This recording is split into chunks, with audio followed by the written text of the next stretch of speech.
Okay, hey there, folks. Since book tour and conventions are still on hold for a while longer, I figured I'd bring book tour to you. So, welcome to Russ's Rockin Rollercoaster Season 4, Intriguing Interviews with Creative Minds.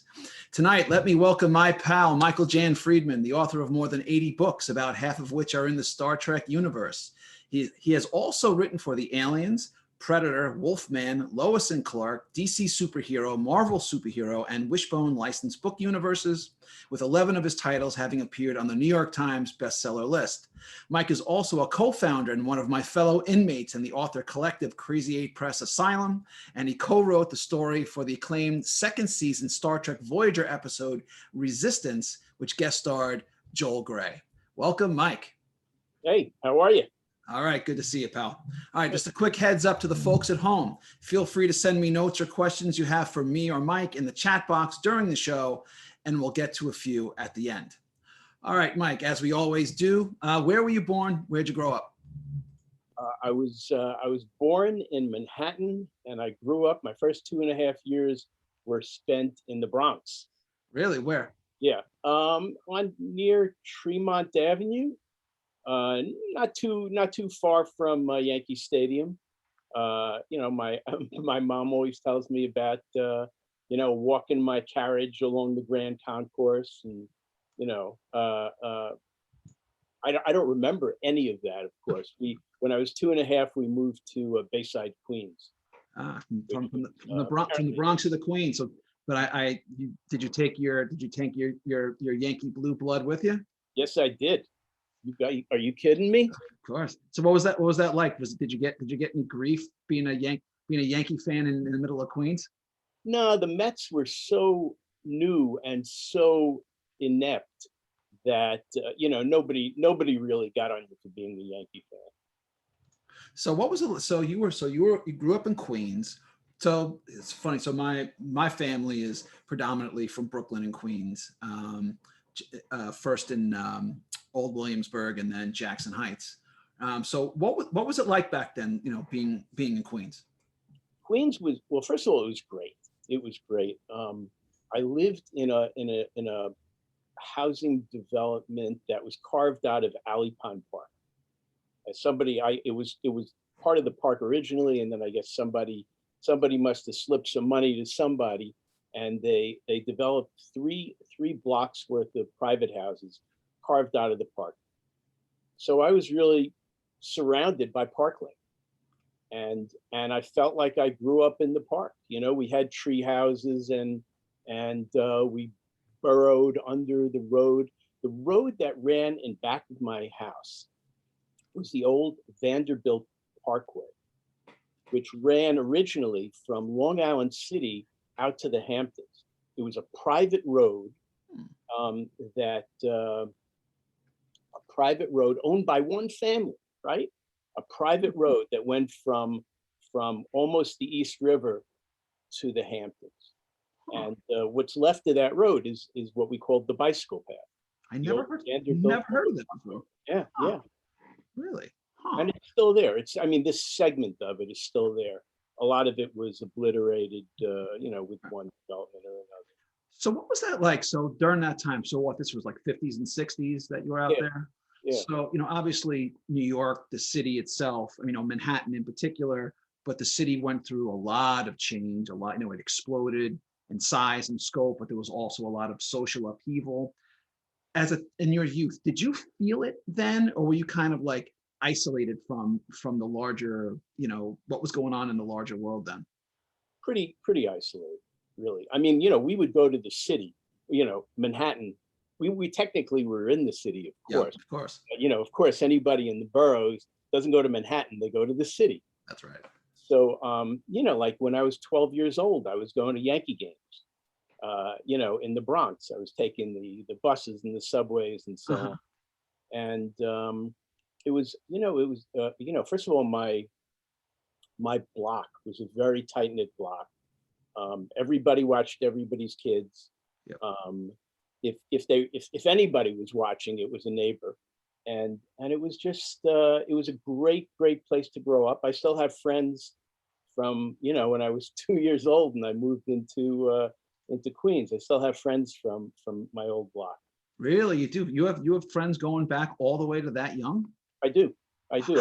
I have two friends that I see all the time, Stu and Paul, and they grew up, a couple of houses from me in either direction, and I still see them. Wow. So did you have, so back then, with the neighborhood where you're in, were these detached single family houses? Were they like, were they row houses? What was it like? They were detached single family houses. They were brick, and there were two models. So the whole block was either one model or the Yeah, other. yeah.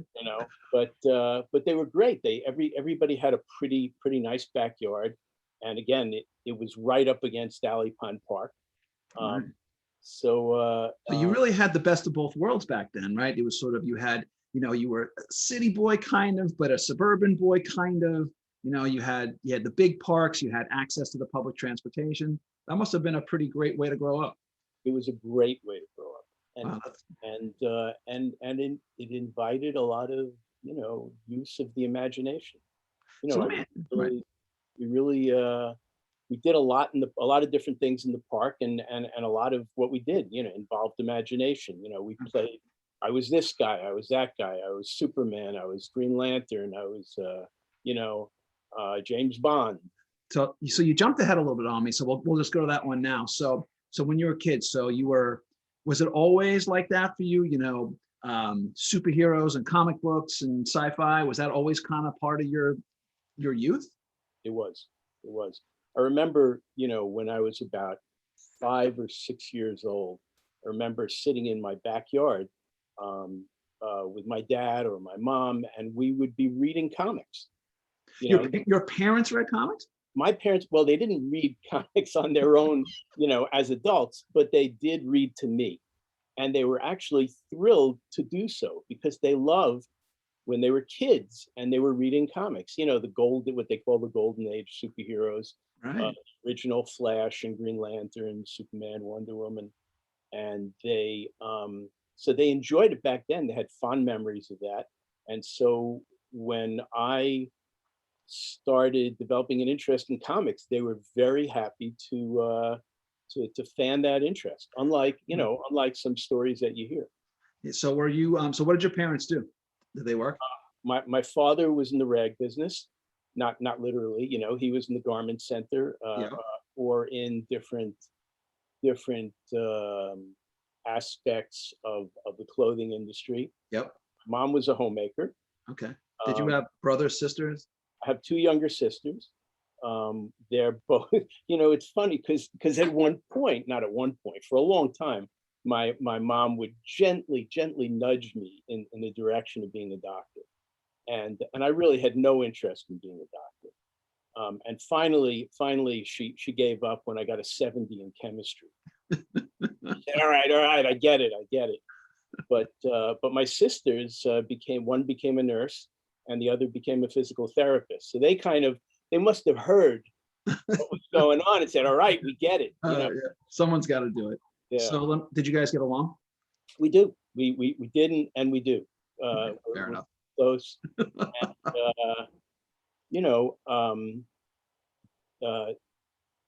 they're girls, I'm a boy, so we didn't have as much in common as some siblings, but How much older are you than the oldest of the sisters? I have one sister who's 2 years younger, and the other sister is 7 years younger than I am. Okay, so There's the 5 young, years between them. right? So the youngest one, you were probably never in the same school at the same time because you were too far apart. But the one, the older of the two, did you guys was it like when you were in school? Was it like, don't talk to me in the hallway, or was it just kind of okay? No, it was always good. It was always okay. I mean, at one point, I actually in those days in the city, you could skip a grade. People did Right. that. Yeah. My sister Lori, who's 2 years younger, skipped 2 grades. So in high school, she was only a year behind me, and so we had friends in common. Okay. And, Right. That's cool. I encouraged her to bring her girlfriends around the house, and I'm sure you did. and Okay, fair enough. So when you had your your friends, were they also were they into the same kind of things you were, the sci-fi comic books and that kind of thing, or not really? Not really, not really. I was I was a little different in that regard. But yeah, I mean, they accepted me, they tolerated me, but no, I never, and I actually had, especially in high school, I had different groups of friends, but um, I can't say any of my close friends were really into comics, into science fiction. Um, not really, not really. Huh. Tangentially. I mean, did it bug you at all, or did you just kind of like, well, hey, they like their thing, I like my thing? It didn't bug me as long as they didn't bug me. It didn't bug me. Ah, fair enough. Okay. Um, I think, and I really didn't get a lot of flack for it. In the culture in general, in the larger culture, there were a lot of people who read comic books. I mean, the average circulation of a failing comic book in those days was probably 100,000. Right. It's sort of interesting. I guess it went through a phase where, I mean, I didn't read comics as a kid. I started reading comics when I was in college, late 80s, early 90s. But there was that phase where I think, like you said, it was sort of like a mass market kind of a thing. And then at some point it became like this nerdy, thing that, that the cool kids, the regular kids would never do that. And now it's back where comics is just completely mainstream. But there was like a 20 or 30-year gap in between where what happened there, you think? Well, I think there was ironically, the answer to both changes was probably the introduction of other media. So comic books were cool until there were other things going on, um, until there were more sophisticated television possibilities and more sophisticated movies, and then with the advent, of course, of computers and video games and so on, comics got less and less cool. But then, but then, comics got cool again because of primarily because they got introduced to the movies. Yes. So this was a bizarre experience because for me, because I remember when comics were cool, and then, as you say, for a long time they weren't. And then they were so cool again that everybody knows who Captain America is. Everybody knows who Spider-Man. And that's weird. It used to be, at one point that it was a very tight knit club, Yep. and you were apart from society, Yep. right? And that was a bond It because was. you were Yep. apart from society. And Mhm. now all of society embraces this. It's like everybody's in the clubhouse. And it's interesting though, although I wonder, because I don't read comics regularly anymore, not because I don't like them, it's just a time issue, but I remember getting into comics really, like I said, especially in the 90s. And I was lucky in that by the time I got there, my friends were cherry picking all the best stuff for me. The first comics I read were Hellblazer, Watchmen, Dark Knight Returns, Mage, the best of the best. So I got, I sort of was into it, but all these other comics, these slice of life comics, foreign comics that I think today most people think comics, they think Marvel because of the movies, but the superhero genre is just one slice of what's out there. And I wonder how many people in the mainstream realize how diverse the comic world really is. So we're talking about comics. What other stuff were you into back then? You had mentioned like James Bond and like what were your go-to, what was your addiction back then? What were you really hooked on? Right. Well, comics. I mean that was the main. Right. No, you say comics, but like what titles, what characters? What characters? Green Lantern, Thor, um, Challengers of the Unknown, which is a little more esoteric. That was a DC comic.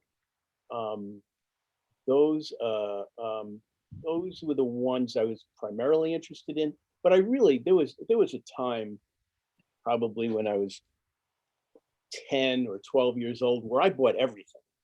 I was probably buying, 60 comics a month. Yep. And so I was really into comics. I was also into science fiction, as you know, as prose.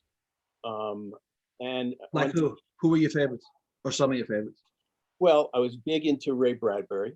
Yep. You know, I was a guy named Poul Anderson, who was a contemporary of Isaac Asimov. I was into him. Asimov, of course.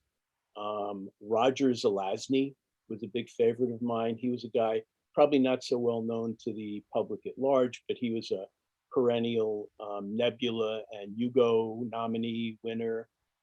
Really, really extraordinary writer. And Edgar Rice Burroughs, who came up with Tarzan and John Yep. Carter of Mars, Carson of Venus. So those were my science fiction go-tos. All right. But So, you know, on television, yep. I liked The Man from Uncle. You know, Mhm. before Star Trek and Batman and so on. Right. The Man from Uncle was a big favorite, and like that. All right. So, all right. So you read a lot across various mediums, and you became a writer. So tell me how that happened. How did you kind of get into the writing side of things? You know, part of the reading experience for me was writing. I think I was always, even while I was reading, I think I was writing. You know, I was saying, well, they went this way in the book. What if they had gone that way? This character did this. What if this character did that? Mm-hmm. I think I was always part of the appeal. Um, was always writing, and I wanted to be the guy who wrote that.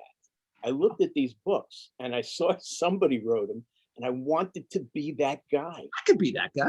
Yeah, well, I didn't think I could be that guy. I just thought I wanted to. All right, fair enough. And um, and I thought how cool it would be to just once, write one of these books.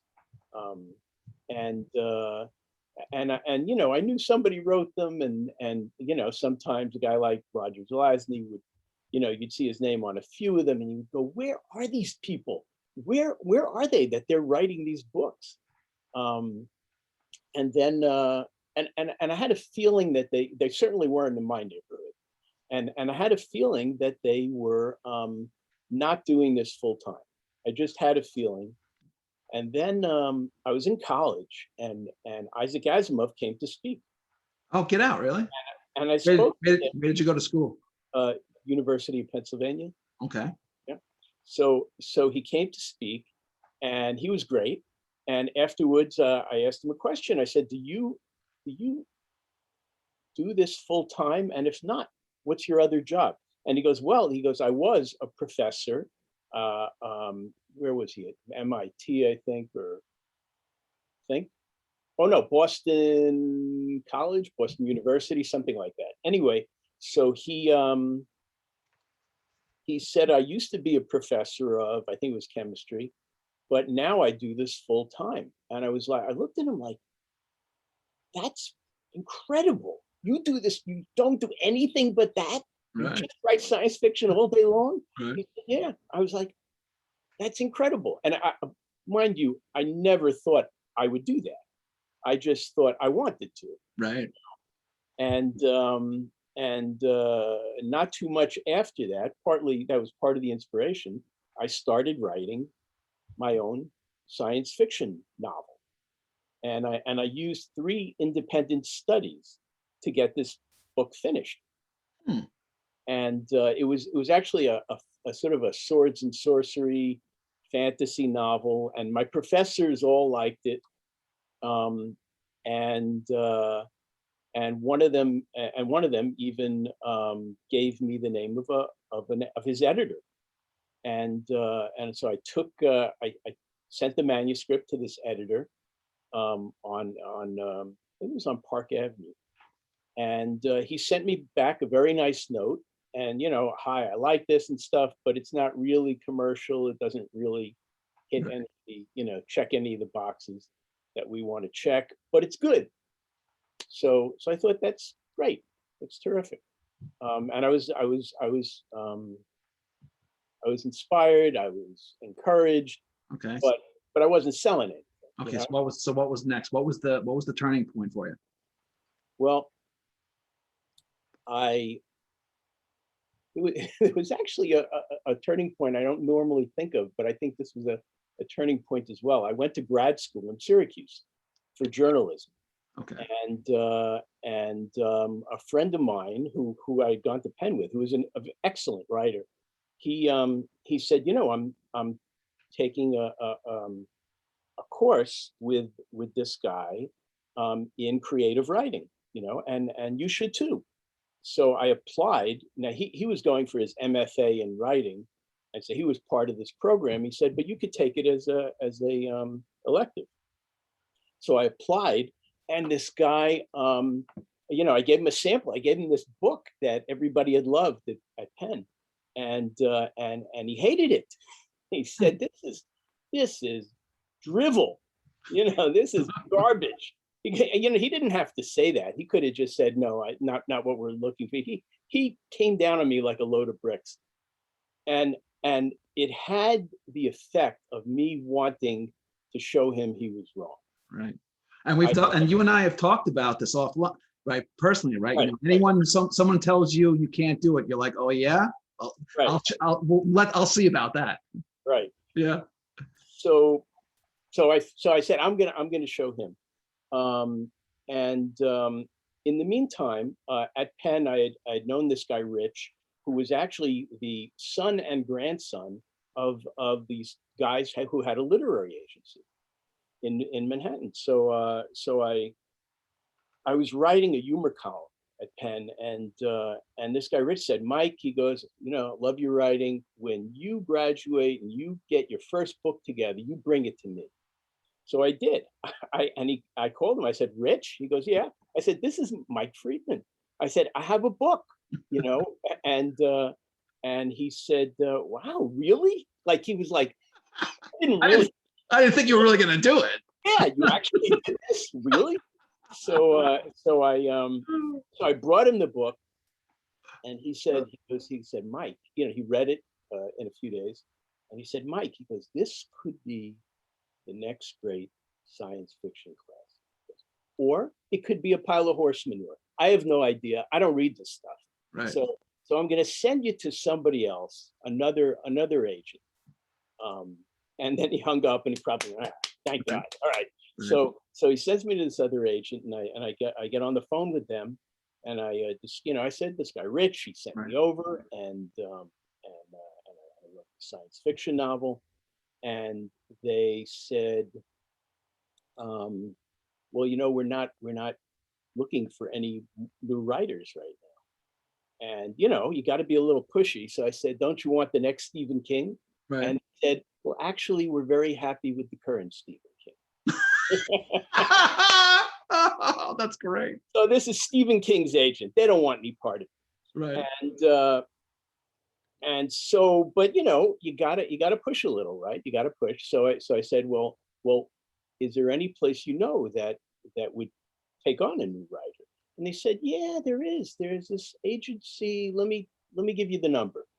And so I called this other agency, and sure enough, they were looking for new writers.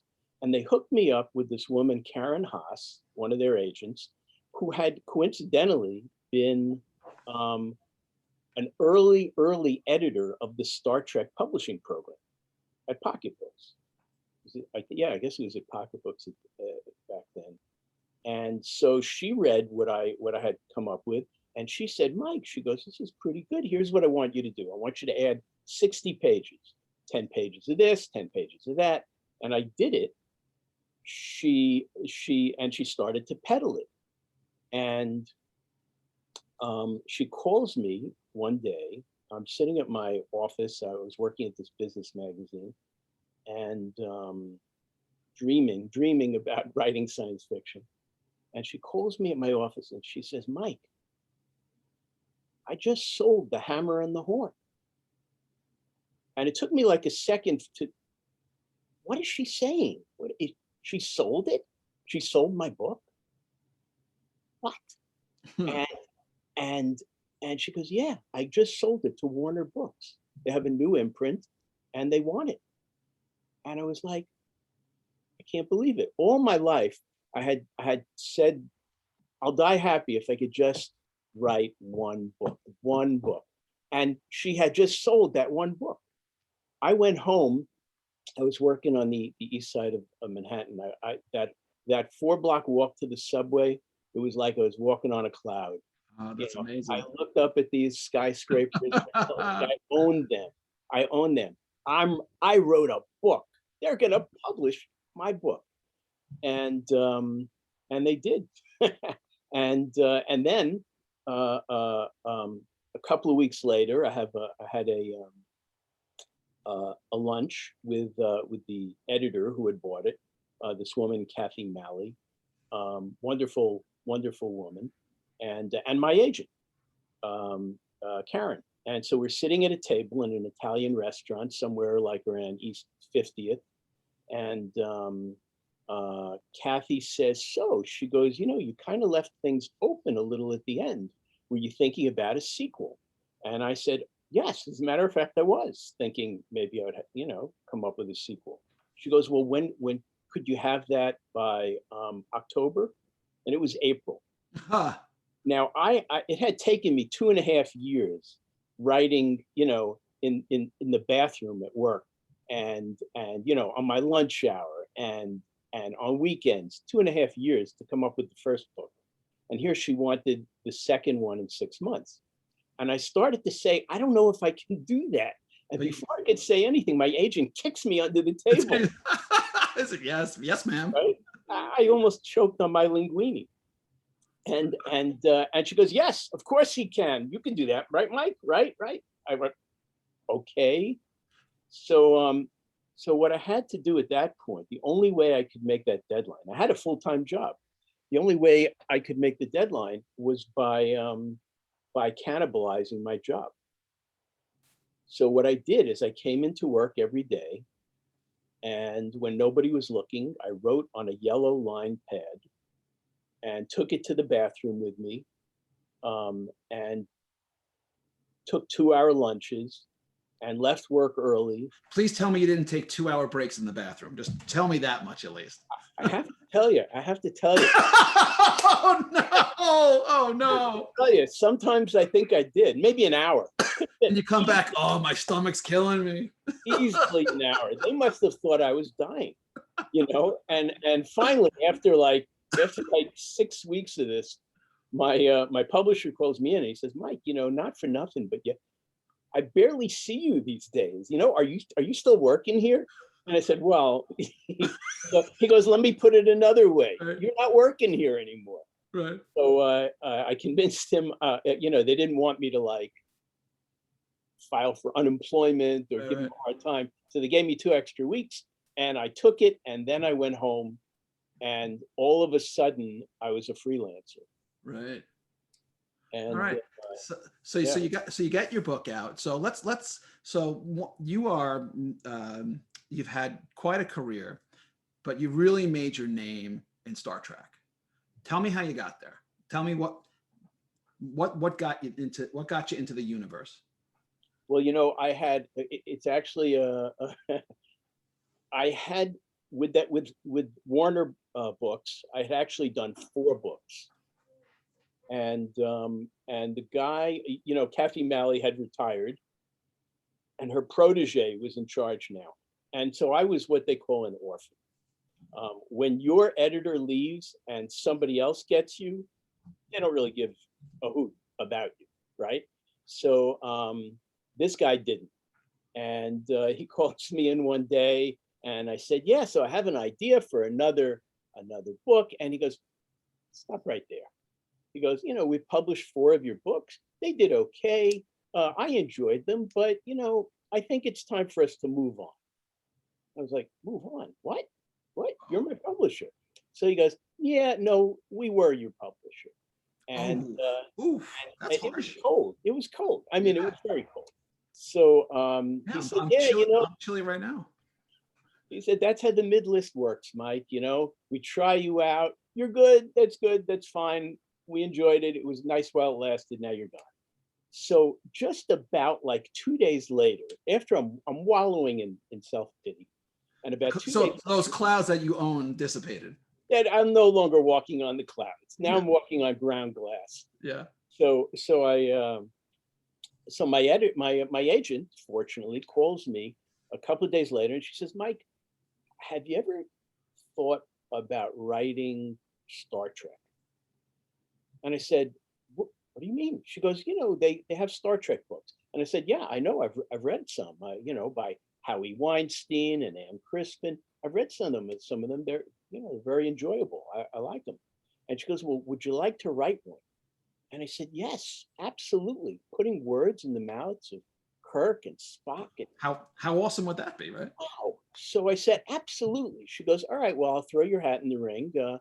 And she goes, I'll tell you right now that Dave Stern, the editor of these books, they come out every other month. We sent him the books that you did for Warner, and he liked them. And I said, yeah, okay, great. He liked those, got it. So I put a proposal together, and it was a Star Trek book that featured Scotty, and it was about Scottish mythology and all kinds of, fantasy stuff. And because, these books that I had written were swords and sorcery books for Warner. So I called him and I said, Dave, what do you think? And he said, Mike, he goes, this is exactly what we're not looking for. Like, wow, you really stuck the landing on that one, huh? wow. He goes, this is fantasy. I said, but you liked my fantasy books. Yes. He goes, I liked your writing. I didn't want a fantasy. I want something that at least sounds like science fiction. It's Star Trek. So I said, okay, I got it. I went back to the drawing board. I came up with a story based on the original series episode, What Are Little Girls Made Of? There were all these androids being made, and I put a story together and I sent it to Dave, and Dave said, he goes, Mike, he goes, I really like this. This is good. This is exactly what I was looking for. He goes, but how does it end? Right? And I said, what do you mean? He goes, there's no ending. There's no ending in this proposal. And I said, well, I didn't want to spoil it for you. He goes, Mike, he goes, I'm the editor. Right. I'm a professional. You can spoil it for me. Right. So I wrote an ending with Romulans and so on. It was a lot of fun. I sent it to him. He goes, that's what we're looking for. And they published that. That was my first Star Trek book. It was called Double Double. And it's still one of the books I'm most proud of. That's great. So you've written nearly throughout your career, written almost 40 Star Trek books. So what is it about the Star Trek universe in particular that's so appealing to you? Well, I'm not sure I would have been as self-aware when I first started. When I first started, it was just that it was kind of larger than life, and it was Star Trek. I saw the first episode when it came out, and it was exactly what I would have done if I could have put something on television. It was exciting, it was colorful, but now, with the advantage of hindsight, I think a lot of it was inclusion. Partly, I guess maybe because I was a kid who had interests that were different from some of his friends' interests. I guess I was always looking or hoping for people who were like me, who belonged to a group, and Star Trek was very inclusive. It was inclusive of other of non-white races. It was inclusive of it had a Russian on board, and it was that always struck me as something to aspire to. Hmm. You know, infinite diversity. So Uh, Star Trek, absolutely. Certainly one of the elements that appealed to me, even when I was a kid. So Star Trek has had an incredible resurgence in the last, half dozen years. How do you feel about the new iterations? I mean, first of all, it's Star Trek, so I'm inclined to like them, predisposed to like them. But some of them I think are better than others. But I like, in general, I like them. Um, I think the production values are incredible. Oh, they're spectacular now. God, but uh, I like what they're developing, and I think these series, well, series don't always start off on their best foot. Right. I think these have found their niche more quickly than other Star Trek series have. Sometimes it took a year Oh, for a series to really find its footing, and these seem to figure it out pretty quickly. so of all the Star Trek that you've written, is there a single character or of the various series that you sort of enjoyed the most or sort of just emotionally feel more attached to? Well, I mean, initially it was Kirk, and I still have a soft spot in my heart for Kirk. Yep. He he was exciting. Uh, he was the perfect captain for that era. But as I get older and bolder, uh, the guy that I seem to gravitate to a little more is Picard. Uh, Uh, he's great. and he's thoughtful, and I think partly because I wrote a series of books about Picard's first command, Stargazer. Yep. I think I'm more associated with Picard than with anyone else. Mm. Yeah, he's it was really interesting actually, that at least to me, the way that that Picard was so not Kirk. Kirk being kind of a little bit of the cowboy, although he was rules and regulations, but he was, it was more of that sort of swashbuckler kind of vibe, where Picard is more, erudite and sort of, professorial in his approach to things, Yeah. which was good because you don't want to have a carbon copy or Kirk 2.0. It would never work. Right. So let's shift gears just a little bit, and we're going to move on to some other stuff. You've also written many, many comic books. We talked about comics a bit. We're both fans. And you've done and recently you've done some comics. But what is it about the comic book format that kept you coming back as a writer? I think at one time, very early in my life, I was very interested in art. I drew a lot, and I think um, I really there was a point in my life where I really could have gone either way. I could have gone into writing, or I could have gone into art. And I went into writing, and I love that I did, and I have no regrets about that. But I was very interested in art, and comics were a medium that combined writing and art Mm, in a unique way, and that struck me. It really struck me, and the way the action continued from one static panel to another static panel mm. was always intriguing for I sort of, I dabbled in some comics years ago, and I hope to do some again.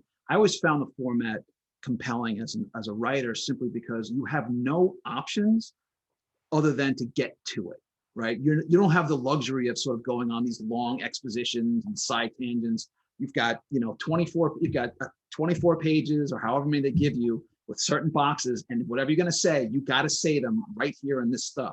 So me. all the extraneous stuff is gone, and it's an imposed discipline, right? And if you can't tell the story in those pages, you're done. That's it. Your comic dies. So I think it's a great, to me, it's sort of, it was thrilling and energizing because it made you cut away everything you didn't need. Yeah, yeah. I mean, and and you can rely on the artist to put in a lot of that Yes. stuff for you. You Yes. know, you don't have to worry about exposition Right. in the comic.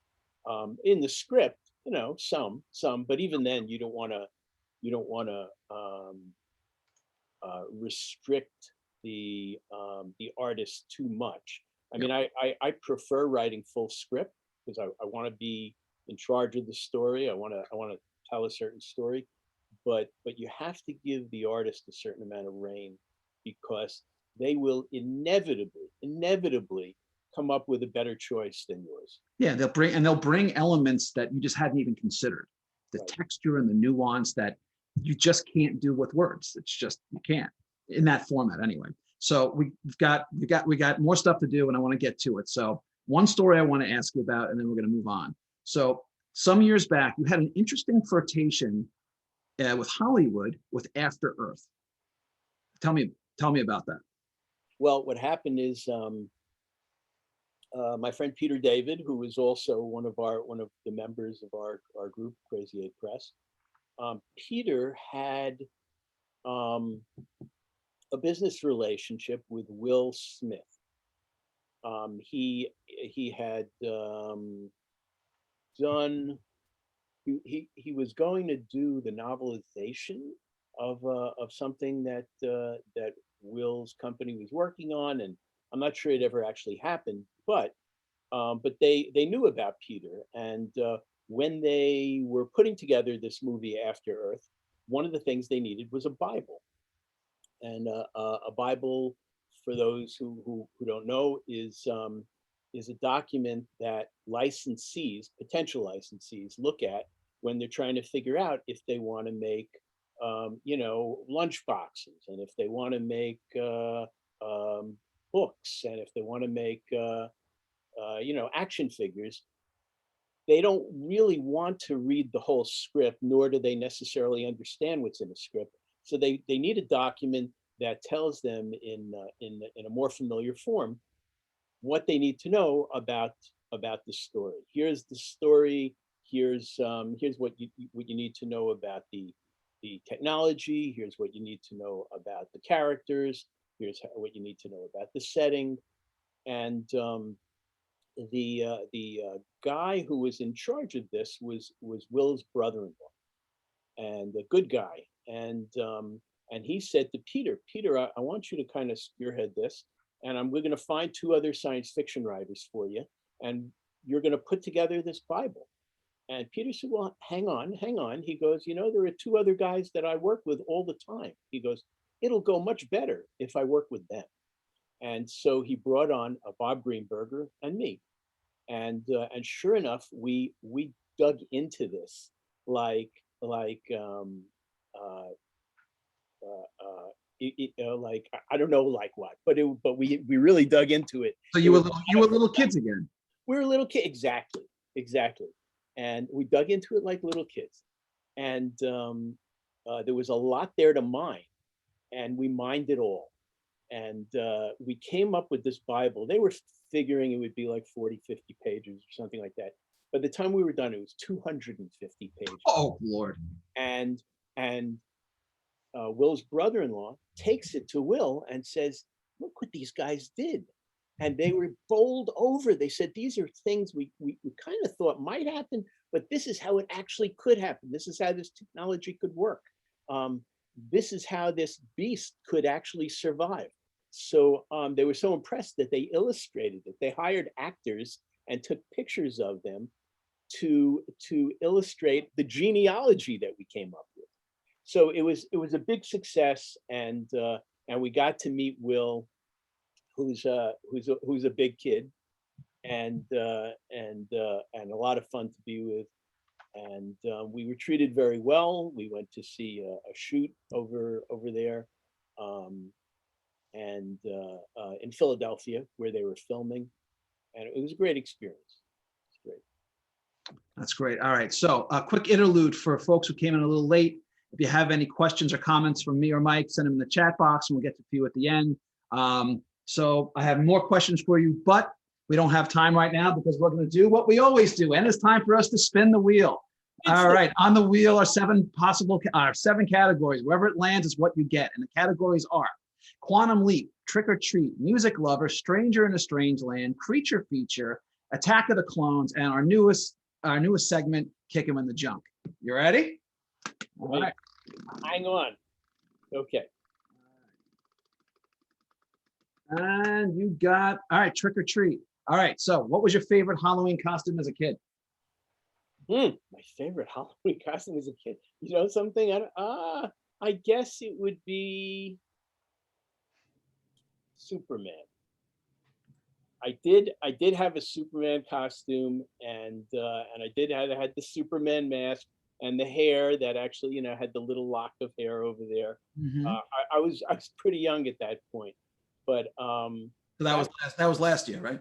that was yeah, right. Oh no, that was 2 years ago because of COVID. Okay. All right. Fair Right. enough. All right. But we did have, yeah, trick or treat, right, right. Trick or treat in my neighborhood was rough. Okay. Rough. All right. Fair enough. All right, Mike. So now we're going to go to our advice column. You and I are both in the writing business. So what's the best and worst writing advice someone ever gave you or advice you overheard? Best writing advice that I ever got was finish what you start. You can't know, like it's very common for fledgling writers to start out just writing, and they get in 40, 50 pages, and then they say, oh, I've got writer's block. No, no, they don't have writer's block. What they have is an idea for a scene, and they never fleshed it out. They never actually planned a story, either with a formal outline or otherwise. So my advice to young writers is plan it out, and finish it. If you plotted out a whole story, don't stop and say, well, yeah, it's not going the way I want. I'm not thrilled with it. It doesn't matter. Finish it. Whatever you do, even if you're not happy with it, when you finish it and you get to the end, only then can you judge the beginning. Right? You get to the end, you go, oh, that beginning was not so bad, or that beginning was terrible. I bet you if I change the beginning, the whole thing will work better. So finish what you start is my best advice. All right, fair enough. All right, so we're going to take a couple of questions from the audience. I've got a couple here. So what do we got here? All right, Mike, what pulp character should be rebooted as a movie or series, and why? Well, help character. I mean, I think, I would have said a few years ago, I would have said John Carter of Mars, who's an Edgar Rice Burroughs creation. But they did a movie not so long ago, and it wasn't a commercial success, even though I thought it was pretty good. So I guess I wouldn't do that one. Um, um, the Boy, there are some good ones. Tros of Samothrace was a pulp character that my dad really liked. I would say maybe Carson of Venus. You know, Carson of Venus was a lot like John Carter of Mars. It was also Edgar Rice Burroughs, but I think a little different, and maybe would be looked at as something fresh by Hollywood, even though it's essentially the same thing as John Carter of Mars. All right, so I got a couple of Star Trek questions here, but we'll just do one. What's your favorite Star Trek movie that's not Wrath of Khan? That's not fair. Oh my God, my favorite Star Trek movie that's not Wrath of Khan. I guess it would be. The third one. The one, right, the one where That's Search for Spock.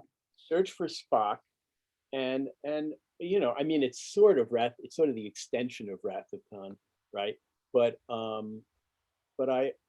like that. I like that. I mean, I think, bringing Spock back, the sacrifices involved, the relationship between Kirk and Spock. I like that one. And I thought it was also a solid science fiction story. Yeah. I like it too. I think for me, I always thought it was a little unfairly maligned, but fair enough. So it goes. All right. So Mike, as a writer, so we're gonna switch perspectives a little bit. Oh, sorry, we're gonna do one comic book and then we'll do one writing question.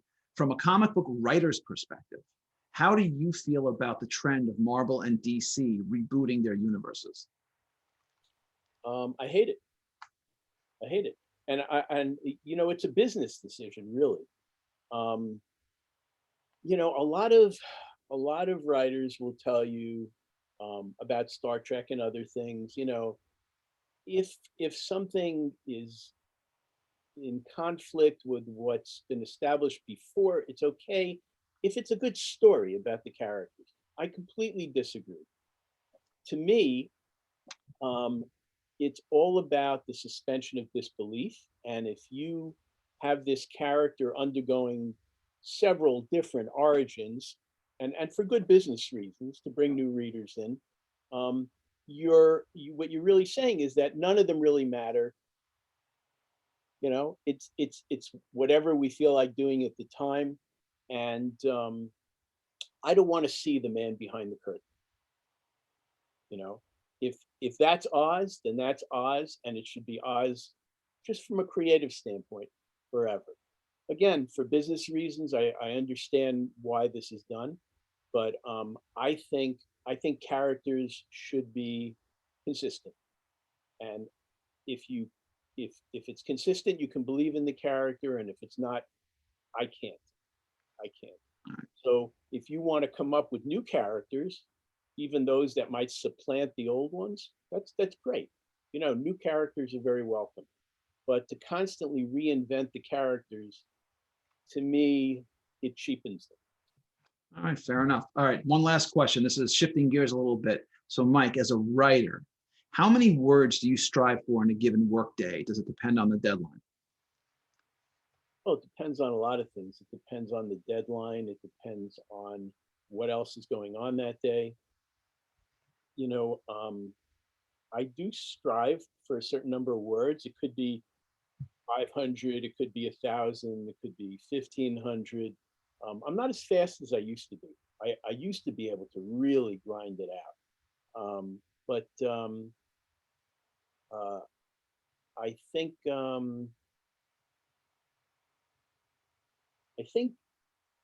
people talk about writer's block. And one of the reasons that people feel that is because there's this number in their head. And oh my God, I don't know if I can hit that number today. I'm not even going to try. So I think what you have to do is come up with a very reachable number. And then once you get to it, if you can keep going, you keep going.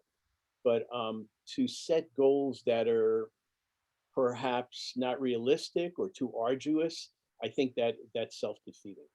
All right, good. All right, so Mike, you've got some books to talk about. So I'm going to share my screen and you're going to show everyone what you got. Okay. All right. All right, so we're shared here. All right. Oh, okay. Here we go. All right. So this is Investigator for the Empire. This is a sequel to another book that I wrote, Aslan the Meshtla Kulua Mysteries. These books are about a character, Meshtla Kulua, who's essentially a 21st century Aztec Empire gumshoe, sort of in the Mickey Spillane tradition. And in this 21st century Aztec civilization, which was never conquered by Cortez, it's an insular empire. It stretches from what is now Baffin Bay to what is now Tierra del Fuego, right? So essentially encompasses the Americas. And this guy solves crimes in that milieu. And, wow. and it's gotten quite a following. Nice. People seem to like it, and it's a lot of fun for me. It started out before the end of the Mesoamerican calendar. It was probably about 2008, 2009. I said, "Oh, here's an opportunity. What if there was an empire like this, and a detective, and there was a series of grisly murders that had to do with the end of the calendar. And that was the germ of the idea that gave rise to this series. Is this out now? This is the original book is out. This was just kickstarted, and it won't be out till the late fall. All right, we'll definitely look for it. Okay, and what else we have? So what are we looking at here? Wait, Do you not see it? I don't see it. Is this the Immigrant? Yep. Okay. All right. Yeah. I see it on the side here. Anyway, in any case, The Immigrant and Other Tales is another book that I kickstarted, and it's a collection of short stories. Hang on, sorry. For some reason the shared screen kicked off. Go ahead. I'll reshare the screen. So this is a collection of short stories. It's my third collection, and it's The Immigrant is the lead story, and it's a ghost story that takes place in a settlement house in the Progressive era, so about 100 years ago, and this settlement house is haunted, and this guy. He's a ghost hunter from that era, and he's brought into the settlement house to figure out who this ghost is and what they need to do to get rid of this ghost. All right. And so, and when is this out? This will be out soon. It'll be distributed. The ebook will be distributed very soon to the backers of the Kickstarter. And let's see, it's now April. This could be out by June. June. All right. So, Mike, real quick, since we spoke about comic books, just real quick, tell folks what we're looking at here. So this is Empty Space. It's a space science fiction, just like Star Trek, but it's very different. And then this guy that you see, his name is Robinson Dark. He wakes up on a ship that's a little different from his, but nonetheless recognizable as a ship that could be in the fleet that he's familiar with, and he finds out that he is not what he used to be. I don't know if I could be much more specific than that, and it's fast-paced. The artwork by Caio Cacau, he's a brilliant Brazilian artist, is incredible, and for anyone who likes Star Trek, this is a write up, should be right up their alley. All right, right on. Thank you, Mike. All right, these are all great, and I'll encourage everyone to check those out. All right, as for me, if you haven't already, I'll encourage you to check out my sci-fi noir, Crackle and Fire, featuring my hard-boiled intergalactic private eye, Angela Hardwick. It's sort of part Blade Runner, part Doctor Who, and part Philip Marlowe. In Crackle and Fire, Hardwick is hired to find a missing intern with stolen corporate files, but soon finds herself tackling with dueling gangsters, conflicted protesters, and a madman from Earth with galactic ambitions of his own. Crackle and Fire is available online and published by Crazy 8 Press. And if you'd like a signed copy, you can order one from me directly. All right, Mike, this was great. Thank you so much for coming on to the show. It's a pleasure, as always. Lots to talk about, and we had so much more we could have gotten to. Maybe we'll have to try again. And I want to thank everyone who's watching. I'm your host, Russ Colchamiro.